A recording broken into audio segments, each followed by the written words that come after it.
Dear student, I am Banpur Maurya. Today in class 8, discuss about the storage of crop. Student, हम जानते हैं कि जब किसी भी क्रॉप का प्रोडक्शन किया जाता है तो अगर उस क्रॉप का प्रोडक्शन कमर्शियल पर्पस पर किया जाता है तो क्रॉप को बहुत लार्ज स्केल में ग्रो करवाया जाता है। और क्रॉप जब लार्ज स्केल में ग्रो कर जाती है, क्रॉप का बहुत ज़्यादा अमाउंट में प्रोडक्शन हो जाता है, तो हमारे सामने एक प्रॉब्लम क्रिएट होती है कि how can we protect the cultivated crop. किस प्रकार से हम उस प्रोड्यूस्ड लार्ज अमाउंट में जो क्रॉप का प्रोडक्शन हुआ है उस क्रॉप को हम किस प्रकार से उसको प्रोटेक्ट कर सके ताकि हमको इवन फ्यूचर में उसका यूज किया जा सके। ठीक है, तो we can say that when crop are cultivated for commercial purpose, then a large amount of crop produced for commercial purpose and a problem are created। और एक प्रॉब्लम क्या होती है, क्रिएट होती है कि किस प्रकार से लार्ज अमाउंट में जो क्रॉप प्रोड्यूस्ड हुई है उसको हम किस प्रकार से उसका स्टोरेज करें कि वो क्रॉप स्पॉयल या सड़ने से बच सके, जो हम उसको काफ़ी समय तक उसका यूज कर सके उस क्रॉप का। तो उसके लिए हम उस क्रॉप को जो लार्ज अमाउंट में क्रॉप प्रोड्यूस हुई है उसको स्टोरेज करते हैं। और उस स्टोरेज के लिए सबसे पहले हम एक प्लान बनाते हैं या प्लानिंग करते हैं या उसका मैनेजमेंट करते हैं कि किस प्रकार से हम क्रॉप के ग्रेन को काफ़ी समय तक सड़ने से बचा सकते हैं और उन ग्रेन को प्रोटेक्ट कर सकते हैं जिसका यूज़ हम फ्यूचर में करने वाले हैं या उसको हम कमर्शियल पर्पज के लिए मार्केट में लॉन्च करने वाले हैं। तो we know that if a crop are produced at large amount then the crop become storage for the protection against different kind of moisture and different kinds of germs and spoiling etc। तो student, आज हम लोग इसके बारे में study करेंगे कि किस प्रकार से हम लार्ज स्केल में क्रॉप को स्टोर करते हैं और किस प्रकार से उसका यूज किया जाता है। तो लार्ज स्केल में जब क्रॉप का प्रोडक्शन हो जाता है तो उस क्रॉप को स्टोर करने के लिए हम एक प्लानिंग बनाते हैं और एक मैनेजमेंट के हिसाब से उसको एक प्लान बनाकर स्टोर करते हैं जिससे वह क्रॉप सड़ने से बच सके और जिसका हम फ्यूचर में सक्सेसफुली यूज कर सके। तो उसके लिए सबसे पहला मेथड होता है कि जब लार्ज अमाउंट में क्रॉप का प्रोडक्शन हो जाए तो उस जो ग्रेन के पार्टिकल्स होते हैं उन ग्रेन के पार्टिकल्स को सबसे फर्स्ट मेथड में हम क्या करते हैं, ड्राइंग करते हैं। क्या करेंगे, ड्राइंग करेंगे। ड्राइंग ऑफ ग्रेन, तो उन ग्रेन्स का हम क्या करेंगे, ड्राइंग करेंगे, यानी उनको सुखाते हैं। ठीक है, तो जब क्रॉप लार्ज अमाउंट में प्रोड्यूस हो जाए तो उसको स्टोरेज करने के लिए क्रॉप के ग्रेन को हम ड्राई करते हैं, उसको सुखाते हैं, चाहे धूप में या फिर एयर के थ्रू। ड्राई करने से क्रॉप में के ग्रेन में जो भी मॉइस्चर होती है वो मॉइस्चर उन क्रॉप से क्या हो जाता है, रिमूव हो जाता है। जब मॉइस्चर क्रॉप से रिमूव हो जाएगा तो उसमें माइक्रो ऑर्गेनिज्म का डेवलपमेंट नहीं हो पाएगा जिससे क्रॉप सड़ने से बच जाती है। और मॉइस्चर अगर हो जाएगा तो क्रॉप जर्मिनेट भी कर सकती है। इसलिए क्रॉप को हम क्या करते हैं, ड्राई करते हैं। क्रॉप को ड्राई करने से क्रॉप के अंदर जो मॉइस्चर है, नमी है, वो क्या हो जाता है, समाप्त हो जाता है, जिससे क्रॉप माइक्रोब्स के डेवलपमेंट को रोकता है और क्रॉप सड़ने से बच जाती है, जिसकी वजह से मॉइस्चर होने से क्रॉप जर्मिनेट भी नहीं करती है। और इसलिए सबसे फर्स्ट स्टेप होता है, क्रॉप को स्टोर करने से पहले हम उसको क्या करते हैं, ड्राई करते हैं। उसको सनलाइट में या फिर एयर के थ्रू उसको हम क्रॉप को क्या करेंगे, ड्राई करेंगे, जिससे क्रॉप का प्रोटेक्शन होता है डिफरेंट काइंड के माइक्रोब्स, फंजाई, ईटीसी और स्पॉयलेज से बचते हैं। क्रॉप जर्मिनेट भी नहीं करते हैं और लॉन्ग समय के लिए प्रोटेक्ट रहते हैं। अब इसको हम क्या करते हैं कि सेकेंड प्रोसेस में स्टोर करते हैं। क्या करते हैं, स्टोर करते हैं। सेकेंड प्रोसेस में हम क्रॉप को क्या करेंगे, स्टोर करेंगे। जैसे छोटे फार्मर हैं, छोटे छोटे किसान हैं, तो अगर वो अपने यूज के लिए क्रॉप का प्रोडक्शन करते हैं तो उसको जूट के बैग में या फिर कॉटन के बैग में उस ड्राई की हुई क्रॉप को स्टोर करके उसको ऐसे प्लेस पे रखते हैं या ऐसे वेसल्स या ऐसे पॉट, ऐसे बर्तन में रखते हैं जहाँ पर मॉइस्चर और एयर टाइट हो, जिससे क्रॉप क्या हो कि काफ़ी समय तक प्रोटेक्ट रहे। बट इन कमर्शियल पर्पज के लिए हमको लार्ज वेसल, बहुत बड़े वेसल्स की आवश्यकता होती है। तो उस वेसल्स का प्रोटेक्शन करवाया जाता है और उस क्रॉप को क्या किया जाता है कि स्टोर किया जाता है। ठीक है, तो लार्ज स्टोरिंग में हम cloth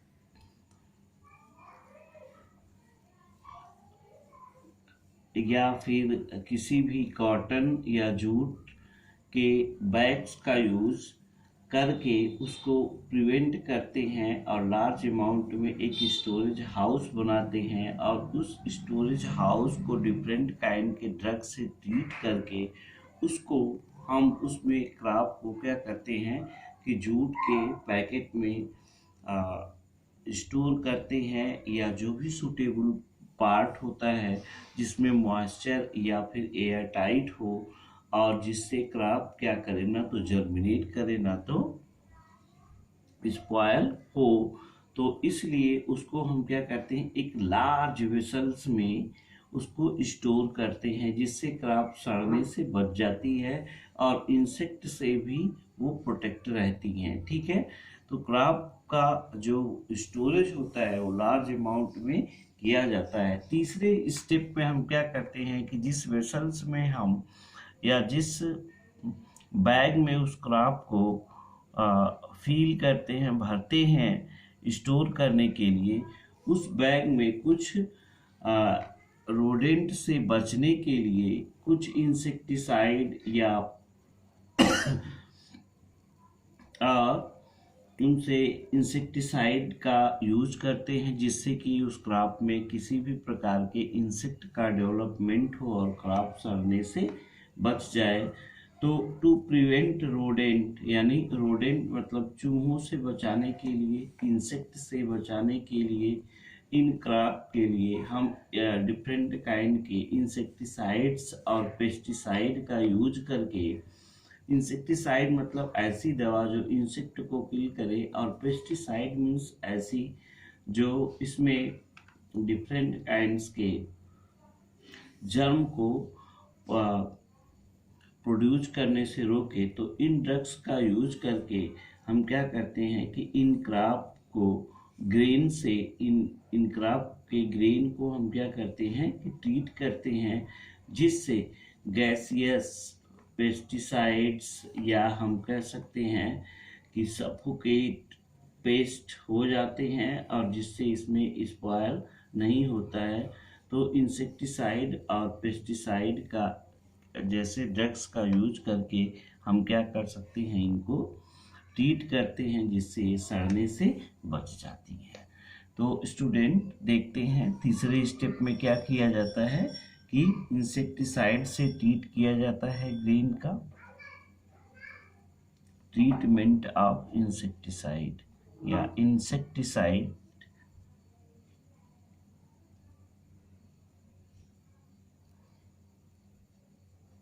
insecticide treatment.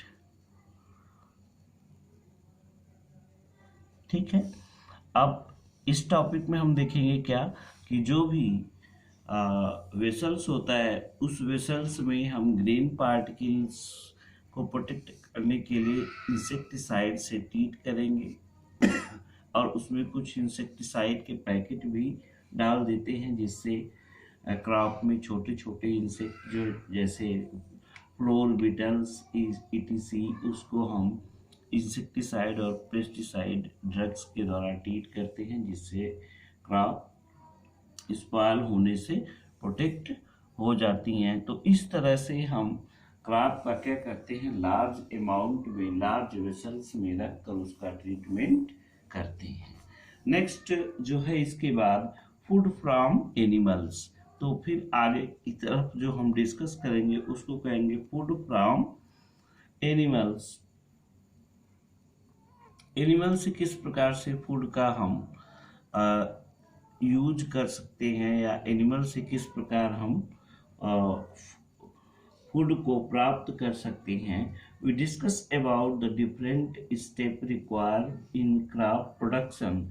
We get our food not only from plant but also from animals. हम अपने फूड को प्लांट से ही नहीं केवल प्राप्त करते बल्कि एनिमल से भी प्राप्त करते हैं। तो एनिमल से फूड को किस प्रकार से प्राप्त किया जाता है, जैसे हम कह लें कि we get milk from animal, तो हम मिल्क का जो मिल्क जैसे फूड को हम किससे प्राप्त करते हैं, एनिमल से प्राप्त करते हैं। मिल्क हुआ, मीट हुआ एंड चिकन, एग, ये सारे हमको एनिमल प्रोडक्ट मिलते हैं फूड के थ्रू। तो animals are treated to get these food item, तो एनिमल को भी हम ट्रीट करके इस फूड आइटम को क्या कर सकते हैं, गेट कर सकते हैं, तो या प्राप्त कर सकते हैं। तो इसके लिए क्या होगा स्टूडेंट, देखिए फूड फ्रॉम एनिमल्स।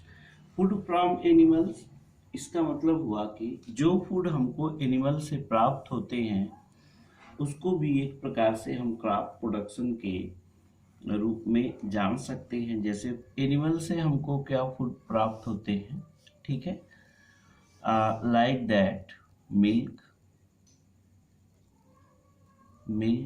ठीक है। तो मिल्क का जो प्रोडक्शन होता है ये हमको काऊ, गोट, कैमल, बफलो,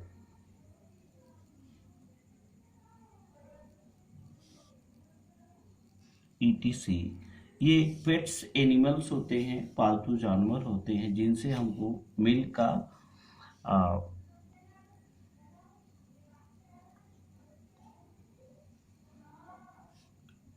प्रोडक्शन करते हैं। नेक्स्ट है एग, ठीक, एग हमको हैन से मिलता है, ठीक है, एंड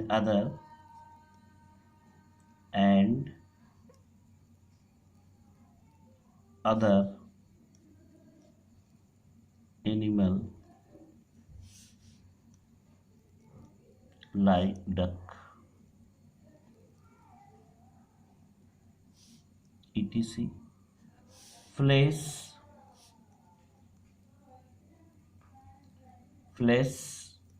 इसके साथ साथ हमको फिश से हम फूड को क्या करते हैं, प्राप्त करते हैं। तो एनिमल आर आल्सो